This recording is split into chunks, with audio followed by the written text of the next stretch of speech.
우리 회사는 상장이 안 됐는데 네. 비상장 주식 평가를 뭐 해야 되냐? 우리 회사도 뭐 해당이 되는 거냐? 네. 이런 질문을 가끔 받거든요.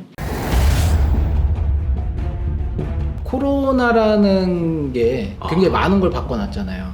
고객님 중에 이 밀키트 관련된 사업을 계속 하시던 분이 있는데 최근 3년간 이 제표가 어마어마하게 변했어요. 한 주의 가치 자체가 네. 뭐 이전 가치하고는 거의 90배 가까이 와. 1억이었던 게 90억이 됐다는 얘기예요. 네네. 근데 이 법인을 내가 천년만년 하고 살 거면 상관없으니까. 근데 이거를 가지고 언젠가는 네. 팔 수도 있는 거고 그리고 또 언젠가는 내가 못하니까 자녀한테 물려줄 수도 있어. 그쵸?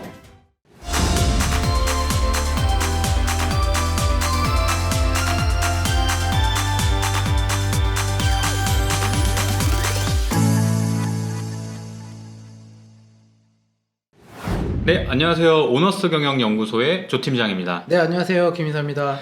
네, 오늘은 많은 대표님들이 들어보셨는데 사실은 잘 모르는 내용을 얘기해 보려고 합니다.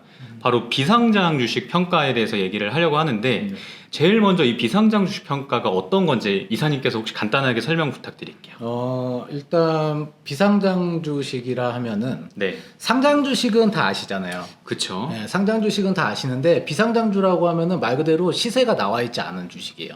네. 대부분의 법인이 상장돼 있는 법인은 네, 뭐 어디를 봐도 충분히 확인을 할 수가 있는데 그쵸. 뭐 인터넷상으로도 충분히 가능한데 근데 우리 회사 지금 내가 가지고 있는 법인에 대해서는 그게 확인이 불가능하다는 거죠. 처음에 네. 설립하실 때 한 주의 가치를 분명히 평가를 하셨어요. 그랬던 네. 것 같아요. 정관 안에 네네. 분명히 뭐 한 주에 얼마다 5,000원 맞아요. 혹은 만원, 네네. 만원 뭐 아니면 뭐 100원짜리도 있고요. 네, 맞아요. 이렇게 해서 주식의 가치를 시작을 하세요. 근데 비상장 주식이라는 게 뭐냐면은 시작했을 때 주가 아니라 네. 지금의 주식이죠. 처음에 설립했을 때 주식 가치가 아니고 지금의 가치라는 거죠? 그렇죠. 처음에 자본금 1,000만 원짜리 회사예요. 네네. 근데 지금 1,000만 원에 팔라고 하면 팔 거냐고요? 아니죠. 아니죠. 네, 한 주가 1,000원이었을 때 네네. 혹은 만원이었을 때 1,000만 원이라 그러면은 만원이었을 때 1,000만 원이다. 그럼 지금 한 주가 만약에 10만 원 됐다. 네. 그러면 1억 되는 거잖아요. 약간 권리금 붙듯이 약간 그런 개념인 건가요? 아니죠. 권리금이 아니지. 그러니까 이 말 그대로 한 주에 내가 이 회사를 얼만큼 노력해서 한 주의 가치를 이만큼 올렸다. 네네. 그런 부분을 평가하는 거죠. 아. 그냥 똑같이 뭐 지금 주식은 많이 하시잖아요. 네네. 그 주식이랑 똑같다고 보면 돼요. 근데 거기는 공개적으로 매매가 이루어지고 있는 거고. 네네. 하지만 여기는 그 시세가 정해져 있지 않기 때문에 이루어지는 거예요. 이렇게 생각하시면 되세요. 아파트를 사고 파는 거는요. 네네. 이미 시세가 나와 있어. 그쵸. 그쵸? 네네네. 뭐 이제 웹상으로도 충분히 다 가능하죠. 여기 아파트 현재 시세가 얼마인지. 네네. 근데 빌라나 주택을 사고 팔 때는 어떻게 해야 되냐면 거기 시세가 정해져 있는 데가 하나도 없어요. 그럼 그걸 어떻게 하냐? 어쨌거나 얘네들한테 대출 받기 위해서 시세를 확인을 하잖아요. 그쵸. 그때 감정을 받죠. 우리 집은 그래서 주택 이 감정가가 얼마다. 네. 이걸 평가를 받는 거예요. 근데 우리 지금 현재 법인의 한 주의 가치가 얼마다. 이걸 감정을 받는 거예요. 그렇게 말씀해 주시니까 이해가 쏙쏙 되는데 근데 제가 많은 대표님들한테 좀 들어봤던 내용 중에 하나가 우리 회사는 상장이 안 됐는데 네. 아니 굳이 뭐 비상장 주식 평가를 뭐 해야 되냐? 우리 회사도 뭐 해당이 되는 거냐? 네. 이런 질문을 가끔 받거든요. 사실은 우리 회사 가치를 평가를 하는 게 뭐냐면은 이렇게 생각하시면 돼요. 대표님이 살고 계신 아파트가 있어. 네. 얼마짜리냐고 물어봐봐요. 다 아시거든요. 시세? 그렇죠. 우리 아파트 시세 이렇다. 그러네요. 최근에 언제 팔렸는지도 네. 다 알아. 근데 거기에서 언제 샀는데 얼마에 샀는데 지금 얼마다. 네. 요게 나오거든요. 근데 그걸 알고 있는 이유가 있는 거죠. 알고 있는 이유가 이거보다 넘어간다. 내가 생각했던 것보다 많이 올랐다. 네. 그럼 그걸 팔고 뭔가를 할 수도 있는 거고. 그쵸. 그걸 활용해서 뭔가를 하실 수도 있는 거예요. 근데 샀는데 떨어졌어. 네. 그럼 또 그때는 언제 고민하냐? 이게 오를지 아니면 지금 팔지에 대해서 그쵸. 또 고민을 해요. 맞습니다. 근데 왜 그게 고민이 가능한 거냐면은 시세를 알고 있으니까 가능한 거야. 근데 이것도 똑같아요. 법인이 있잖아요. 네네. 근데 이 법인을 내가 천년만년 하고 살 거면 상관없으니까. 근데 이거를 가지고 언젠가는 네. 팔 수도 있는 거고. 그리고 또 언젠가는 내가 못하니까 자녀한테 물려줄 수도 있어. 그렇죠? 그럼 결국은 어떻게 지분을 넘겨줘야 되는데 네네. 지분을 넘겨줄 때 이게 지분이 10억일 때 넘겨주는 게 싸겠어요? 아니면 5억일 때 넘겨주는 게 싸겠어요? 5억일 때 싸겠죠. 그거보다 1억일 때가 더 싼 거예요. 그렇죠. 근데 그쵸. 그건 알고 있어야 되는 거고 올릴 수도 있고 떨굴 수도 있다는 거예요. 이게. 그래서 계속 점검을 해야겠네요. 그럼요. 일단은 이걸 알고 있느냐에 모르고 있느냐의 차이인 거고 그러면은 그거를 어떻게 네. 그거를 모르겠어요. 사실은 근데 이게 되게 쉬운 게 이것도 시세야. 네. 시세대로 하면 돼요. 시세대로. 네. 그럼 숫자를 보면서 조금 확인할 수가 있겠네요. 만약에 시세라는 게 어떤 거냐? 우리 법인에 있는 실제 이 주식이 네. 매매가 됐어 최근에. 네. 매매가 될 수 있거든요 실제로. 법이 뭐 시세가 그러니까 비상장주라는 것도 매매가 이루어져요. 그래요? 네, 그러면 최근에 매매가액이 있다. 그럼 네. 그게 시세예요. 그게 시세고, 최근에 내가 이거를 공매로 가져왔다, 혹은 경매로 가져왔다 네. 이거를 그럼 그것도 시세예요. 경매가액도 시세가 되는 거고 공매가액도 시세가 돼요. 주식 비상장 주식도 그게 가능한 거예요? 그럼요.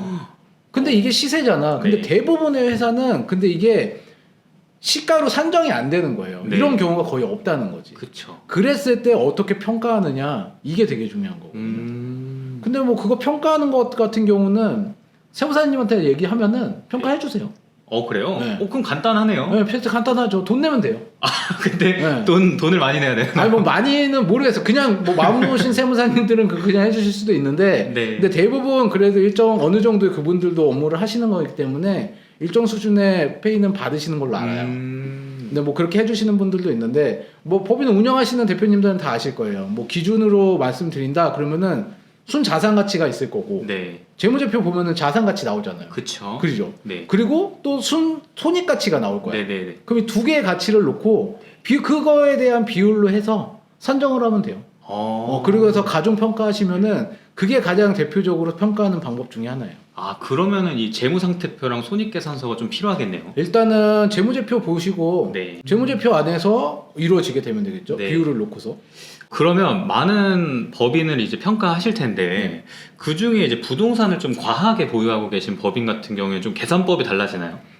일단은 이런 거죠. 자산이라는 부분과 손익이라는 부분이 있잖아요. 네네. 부동산은 일단은 뭐 10억짜리 건물이 있어. 네. 20억짜리 건물이 있어. 근데 이건 자산으로 잡히겠죠. 그쵸. 근데 20억짜리 건물이라고 해서 손익이 막 어마어마하게 나진 않거든요. 월세 받는 거 아니야. 그쵸. 그렇기 때문에 손익 가치는 그렇게 크지 않아요.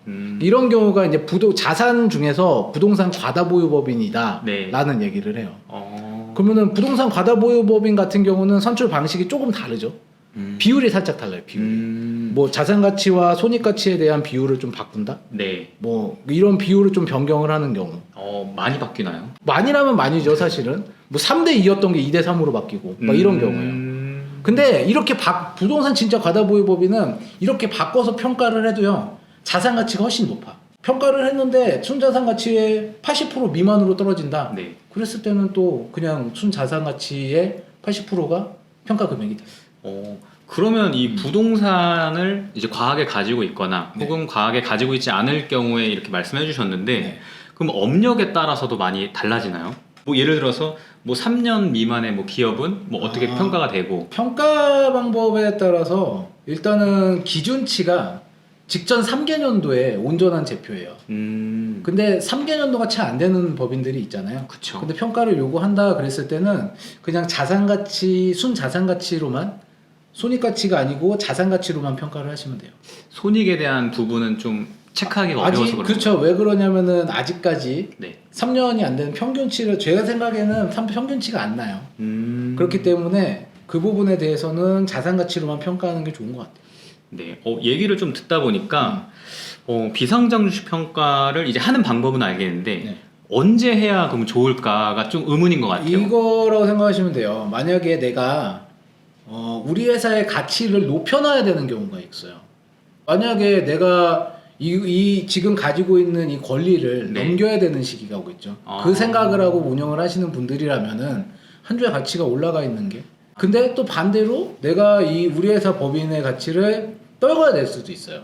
오히려 떨군다고요? 그거는 이제 만약에 증여를 하거나 혹은 이제 자산 가치가 90억일 때랑 40억일 때랑 내가 내야 될 세금이 다르다는 거잖아요. 그쵸. 네. 그러면 이 경우에 따라서 비상장 주식 가치를 떨군다라고 하셨는데 좀 그런 대표적인 사례? 좀 와닿을 만한 사례 혹시 있을까요? 최근에 네. 이 코로나라는 게 굉장히 많은 걸 바꿔놨잖아요. 솔직히 이 코로나 때문에 굉장히 제가 생각했을 때 가장 뭐 큰 도움이 되셨던 분들도 있거든요. 법인의 사업이 밀키트 관련된 업무다 네네. 라고 하셨을 때는 불과 3년 전만 해도 이 밀키트라는 말 자체가 그렇게 와닿았던 얘기들은 아니에요. 네네. 근데 제 고객님 중에 이 밀키트 관련된 사업을 계속 하시던 분이 있는데 최근 3년간 이 제표가 어마어마하게 변했어요. 엄청 보셨을 것 같은데요. 그러니까 가치 자체가 한 주의 가치 자체가 네. 뭐 이전 가치하고는 거의 90배 가까이 와, 차이가 나셨어요. 엄청나네요. 그럼 이게 말로 표현했을 때 1억이었던 게 90억이 됐다는 얘기예요. 네네. 그러면은 이분은 근데 그때 당시만 해도 이 주식에 대한 100% 지분을 가지고 계셨던 분이기 때문에 뭐 이거에 대해서 이제 좀 분할을 생각을 하셨던 분이에요. 근데 지금 1억이었을 때 분할을 했을 때와 지금 90억이었을 때 분할을 했을 때는 세금 차이가 와, 너무 많이 나요. 엄청나겠네요. 네, 그래서 이분은 지금 좀 조절을 하고 계신 상태거든요. 3년이라는 시간을 두고 움직일 수 있는 부분에 대해서 최대한 한번 움직여 보자라고 해서 조치를 취하실 수 있어요. 네. 네, 그렇기 때문에 하실 수 있는 방향도 많으실 거고. 그래서 일단 비상장주 평가는 그냥 건강검진이다 생각하시면 돼요. 내가 어떤 상태인지 네. 알고 계시는 게 제일 좋아요. 아, 너무 중요할 것 같아요. 네. 근데 이 건강검진도 마찬가지야. 다들 건강검진 왜 안 받으시냐고 물어보면 시간 핑계 대시거든요. 아, 그쵸. 근데 이분들한테 건강검진 공짜예요라고 하잖아요. 네. 그럼 다 똑같은 얘기 하세요. 받아보고 싶다고. 저희 오너스 경영연구소 그 내용란에 보시면 이 무료 상담 신청 링크를 통해서 좀 전문가와 이 이사님과 무료로 상담 받아보실 수 있으시니까 이 비상장 주식 평가에 대해서 좀 궁금하시다 하시면 이 오너스 경영연구소로 바로 신청 해주시면은 감사하겠습니다. 네, 오늘 이렇게 시간 바쁘신데 너무 바쁘신데 시간 내주셔서 감사합니다, 이사님. 네, 감사합니다.